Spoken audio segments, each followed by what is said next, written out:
We're rolling, guys. Oh, we are rolling. Okay. So what I would like to do, I mean, you ask me anything, but there's so much going on right now. Well, before we get there, let me Yeah. say to anybody who's interested, I love this guy, and that what Bob Reich has done, which not enough academics are doing, is actually try to talk about the issues that he's concerned with the whole world. I mean, using the media, writing books that people can understand. So, Bob, I just want to congratulate you very much. Well, thank you. I'm a big fan. Thank you. And there are very few politicians around who do the same thing and who lead movements.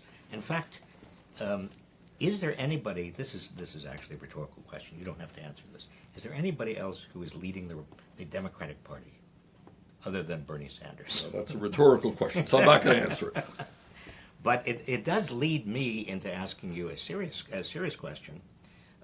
Immediately, over the next week, what do you think are the chances of the Graham-Cassidy getting enacted? I mean, does John McCain's decision not to go along with the others really change the odds? I mean, what's your... Well, what do you can be a better handicapper than I can. Well, I'm not great into speculation. I think we're down to a few undecided votes. And this whole thing about whether 30 million people lose their health insurance comes down to Susan Collins of Maine and Lisa Murkowski of Alaska, and maybe some others who may be thinking hard on it. This is a terrible, terrible piece of legislation, and it really is deep, deep down incomprehensible to me that you have a leadership in this country that wants to throw 32 million people off of health insurance, make massive cuts in Medicaid, raise premiums for older workers, defund Planned Parenthood. How is this health care reform? Nothing to do with health care. What is going on here? I mean, you just had an $80 billion increase in defense passed without any discussion that I heard. I mean, what is going on in the Senate? What's going on in Congress? I'll tell you what I think is going on. And then it's not only an $80 billion authorization, it's not an appropriation, but there is also a Trump tax plan, which the original plan would have given something like $3 trillion in tax breaks to the top 1% over a 10-year period. So what are you seeing? What you're seeing is throwing millions of people off of health insurance and cutting back on Medicaid. Tax breaks for the rich and a huge increase in military spending. That is basically what the Republican agenda is all about, after everything is said and done.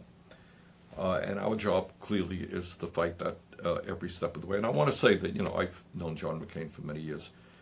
And, we disagree on almost every issue out there. But John is a man of integrity. Don't forget that the McCain-Feingold bill, taking on big money in politics, that was John McCain, and certainly his personal heroism in Vietnam and all that stuff. So I just appreciate his decency and his willingness. And from his point of view, by the way, it wasn't even the bill.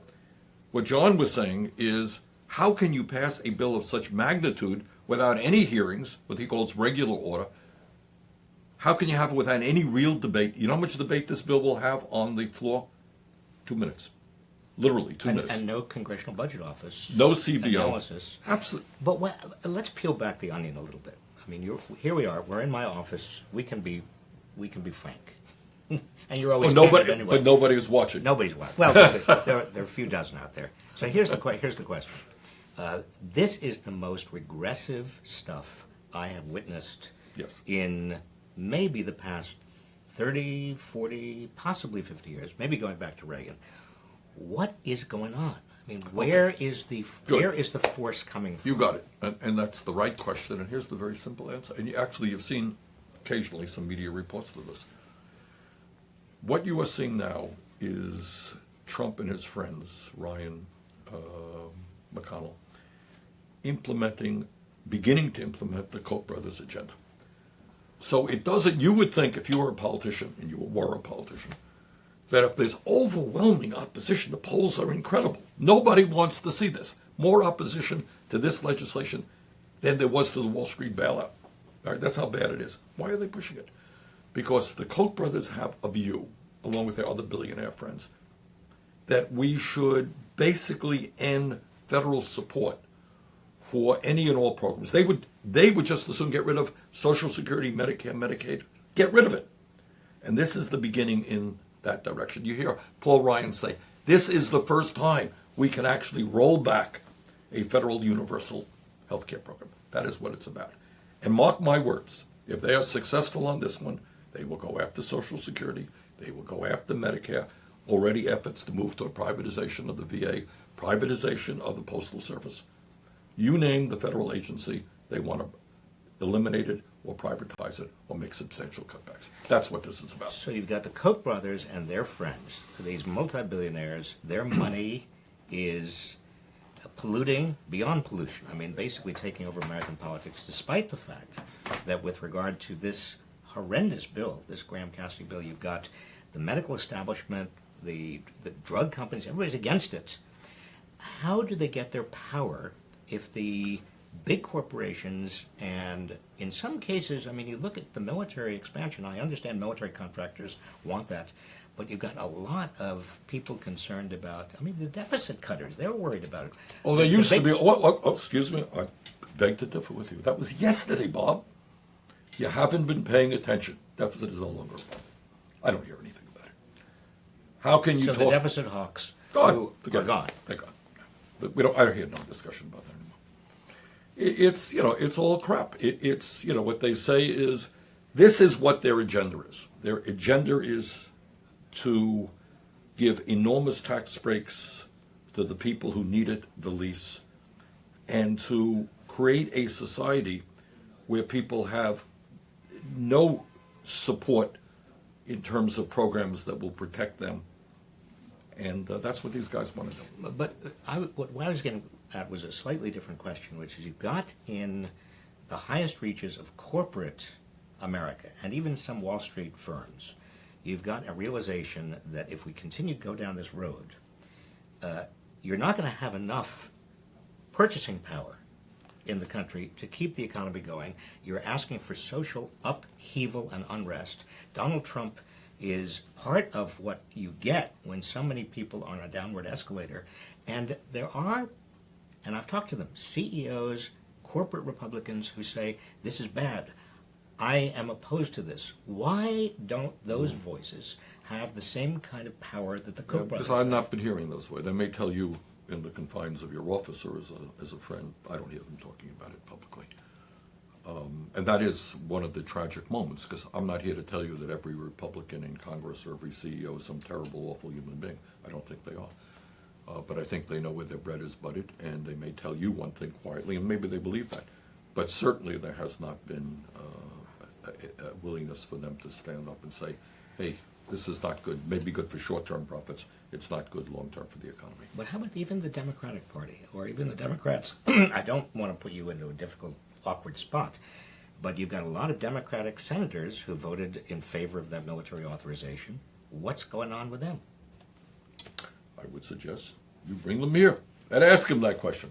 But what I will tell you is what is astounding to me is there has been very, very little public debate. All right, the world has changed since the decline of the Soviet Union, right? Is it a safe world? God knows that it is not. How do we deal with international terrorism? How do you deal with North Korea? Et cetera, et cetera. These are really serious problems. But we are no longer facing a superpower with a massive level of nuclear weapons and a large standing army. The world has changed. Have we adopted to that change? I think perhaps not. What I try to do with the 2.3 million followers we have on Facebook, thank you, by the way, for continuing to watch what we do here, is offer some upbeat assessment. That is, what can people out there do? It looks bleak. We have the worst president in certainly my memory, as long as I've been a sentient human being. I thought George W. Bush was the worst. I didn't like Ronald Reagan, but this is beyond belief. Yes.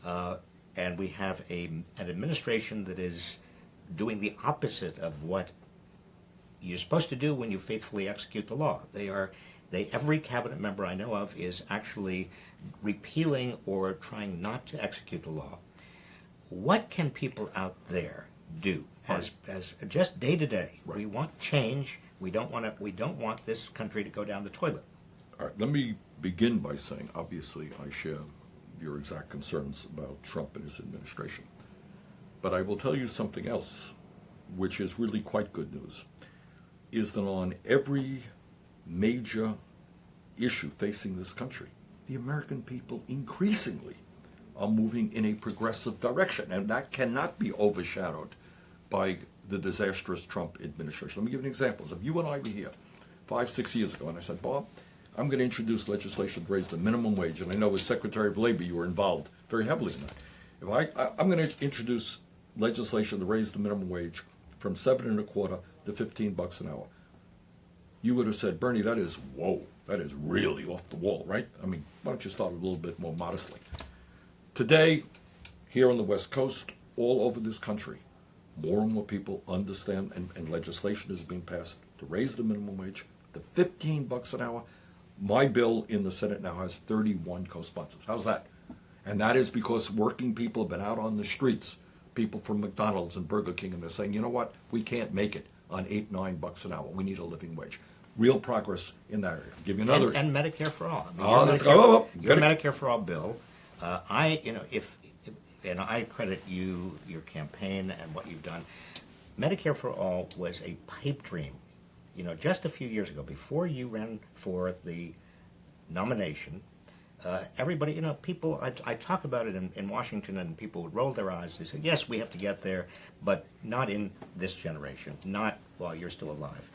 And you almost single-handedly made that a possibility. And then you introduced legislation, and you've got a huge number of co-sponsors. 16 co-sponsors. And that, to me, is about social change and political change. That is exactly my point. Huge extent. That's exactly what I'm talking about here. So you may want to be discouraged, but the last 3 public polls that came out in the last week, you know what they said? Majority of the American people want to move toward a Medicare for all single-payer program. My point, again, is we are making progress at the grassroots level of moving this country in a progressive direction.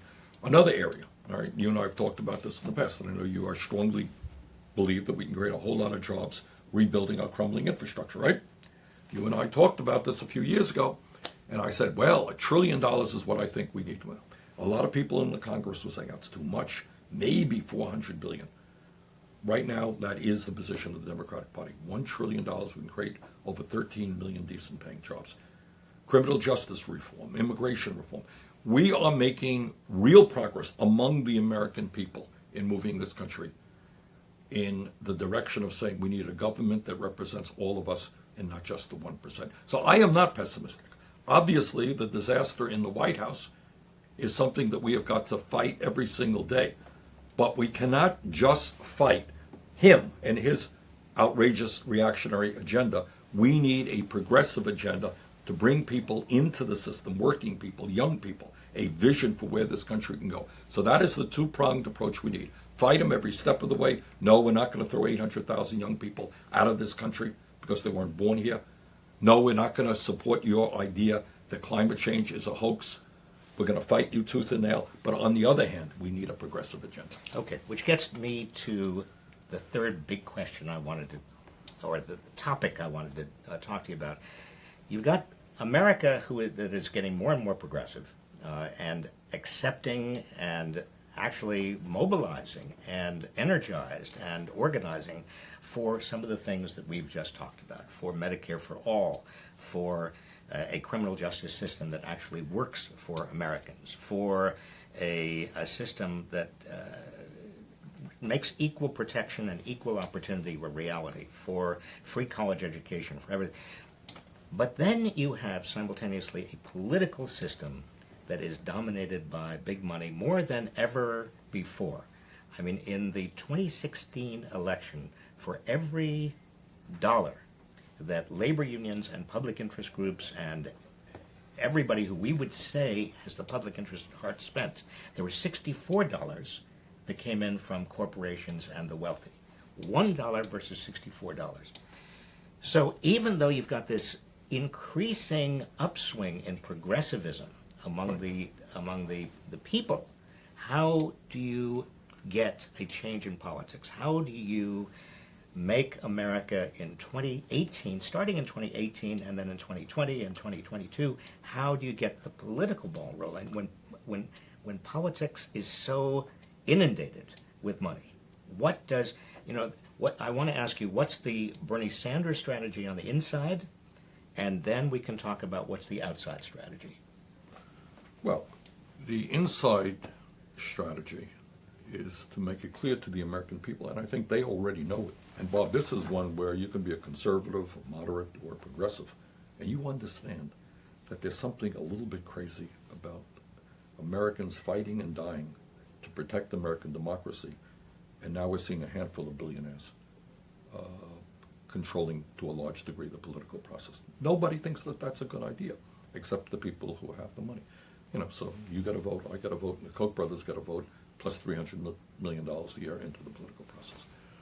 So, clearly what we have to do is continue the effort, which is not going to be easy with this, Trump Supreme Court, to overturn Citizens United. Clearly we need to move to real campaign finance reform. In my view, we have to move to public funding of elections, okay, which says that if you show a certain amount of support, you're going to get public funding. I'm not going to outspend you 10 to 1 because I'm the incumbent or I'm a corporate-backed politician. And we're beginning to see movement around that all over the country. But you put your finger on what is the major crisis that we have, and that is it's a corrupt political system as a result of this disastrous campaign finance situation, and that has got to be changed. And the only antidote to it outside is that people have got to understand. And then let me add to that, is that Republican efforts at voter suppression, right? So you have big money buying elections. You have Republican governors all over the country making it harder for poor people, people of color, older people to participate. That's their idea of democracy. Big money buying elections and working people unable to vote. And we need a full frontal attack on that, which means that we organize people at the grassroots level. One of the interesting things about what Jeremy Corbyn did in the UK a couple of months ago in their election, young people voted at a slightly higher percentage for the first time than the general population. He mobilized young people. So right now, poor people don't vote very much. Young people don't vote very much. We got to bring them in big time into the political process. We got to get working people involved. That's what we have to do. Well, there is the crux of the dilemma. And I think we both agree to that dilemma. You've got voter suppression, gerrymandering, voter ID, big money in politics on the one hand. You've got a lot of people who are seeing that the system is rigged and corrupt on the other. There's people that see that the system is rigged and corrupt. Last time around, they followed for president an authoritarian populist who said, follow me, I'm going to shake everything up, but, oh, by the way, I'm going to blame them and them and them, and I'm going to find scapegoats, and I'm going to make this place very hateful. Yes. How do you avoid authoritarian populism? How do you get democratic, small d, populism? Look, none of this stuff is easy, and certainly this is not a uniquely American phenomenon, right? We've seen it all over the world. Generally, the way it works is that when you have an agenda like the Trump agenda of throwing 30 million people off of health insurance and giving tax breaks to billionaires and denying the reality of climate change, and his friends wanting to cut Social Security, that's not quite an agenda you're going to campaign on, right? Hey, vote for me. I want to cut your Social Security and privatize Medicare, give tax breaks to billionaires. Very much appreciate your support. Ain't going to happen. So how do you win elections? It's the same old stuff. What you do is you divide people up. You play on the fear that exists, the desperation that people are feeling. So what you say to working people is, you know why your wages are going down? It's not because of what large multinational corporations are doing, sending your jobs there or that. It is because some strawberry picker in California, some guys are making $9 an hour. That's the reason. And your job is to hate that person. And you know why your kids are not going to college? It's because of it's because of the gay community. We're supposed to hate people who have a different sexual orientation than we do, and racism and sexism. So what demagogues always do is pick on minorities, Muslims, whatever it may be, to try to divide us up. And what our political approach has got to be, the exact antidote of that, is to bring people together. And there's no speech that I ever give which says that we have got to stand together, black and white and Latino, Asian American, Native American, gay and straight, women, men. We got to stand together to take on this billionaire class. Don't let them divide us up. When they divide us up, we're going to lose. But a lot of people don't realize, and I'm talking about the white working class, but I'm also talking about a lot of poor people who are not white working class. A lot of people don't realize that they are fighting over a smaller and smaller slice of a pie that is actually getting bigger, but most of the pie is going to a very tiny group of very powerful people who are using some of that wealth to pollute and corrupt politics. So how, this is not just messaging. I mean, a lot of people I talk with, I said, well, they see that we have this conversation. It's not, they're not Bernie Sanders, but there's a kind of analogous conversation. And then they get, if they're Democrats, they say, well, what's the message? Right. Let's have a message discussion. And I say to them, it's not about message. It's about framing the issue so people understand what's really happening. It's about giving people the motivation and the hope that they can join together and act on what they now understand. What's No, I agree with you. But I think also, when you look at the political landscape of America today, it is a little bit weird that the Democrats have kind of withdrawn almost completely from 25 states in the United States of America. So the message, I think, is right, but you got to get your hands dirty. You got to go into Oklahoma, and you got to go into Mississippi, and you got to go into Kansas and Indiana, and you got to go into those rural areas and say, you know what? Your kid can't afford to go to college, and the black kid in Cleveland can't afford to go to college. Don't you think maybe we should work together to make public colleges and universities tuition-free? Don't let them divide us up. But the Democrats, to a large degree, and this really galls me, have given up the dream of a 50-state party. How do you have a national party when you have no presence, or literal? I've been around the country, almost no presence in half the states in this country. And you got to go back into those states. You got to start from the ground on up. And you got to bring people together around a progressive agenda. But will the Democrats do that? It's not just a 50-state agenda. It's also telling the truth about money and politics. It's about stopping the Democrats from doing what they've started. They've done since Tony Coelho was head of the Democratic campaign for the committee in Congress, and that is drink at the same trough as the Republicans in terms of money, big money. Hey, Bob, I've spent the last number of years fighting exactly that, and that is the division in the Democratic Party. And I was very proud that when I ran for president, we received more small donations than any candidate in American political history. I didn't have a super PAC.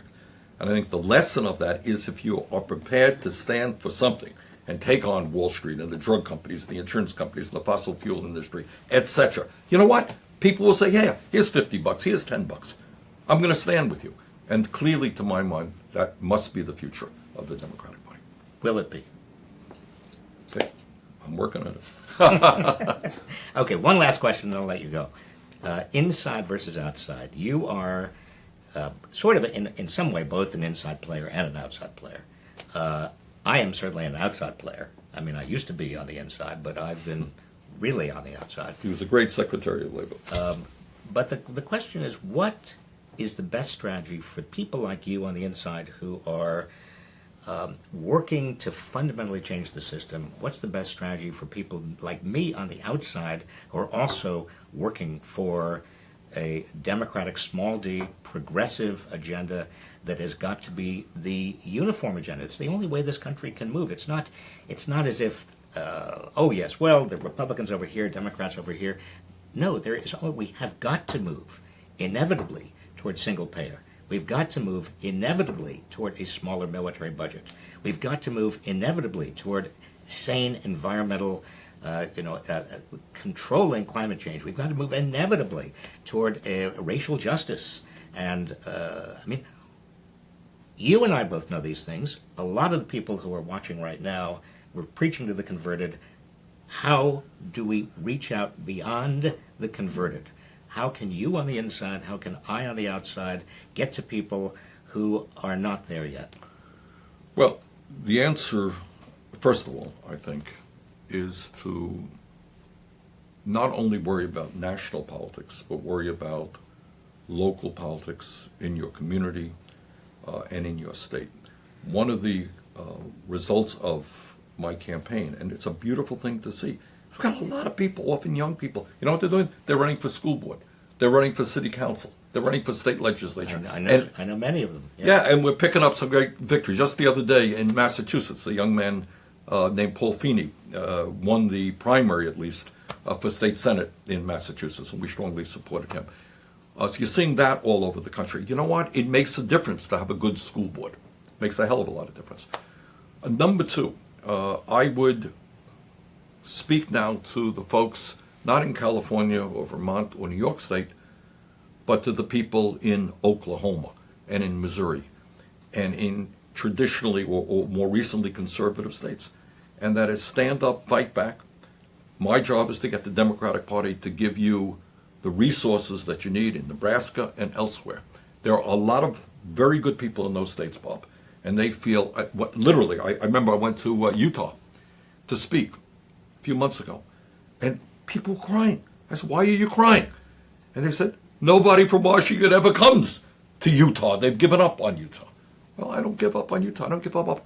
I think the message that we have can and should resonate in every state in this country. Every state in this country is a working class state. I mean, here we're in, Northern California, and people can't afford housing, right? I mean, there are issues out there that will resonate all over this country if we have the guts to stand with working people, understand their needs, and then take on big money interests. So it is get involved locally.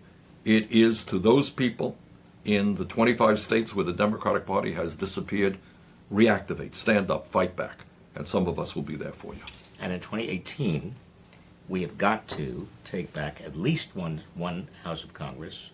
Is there any possibility of taking back the Yes, Senate? absolutely.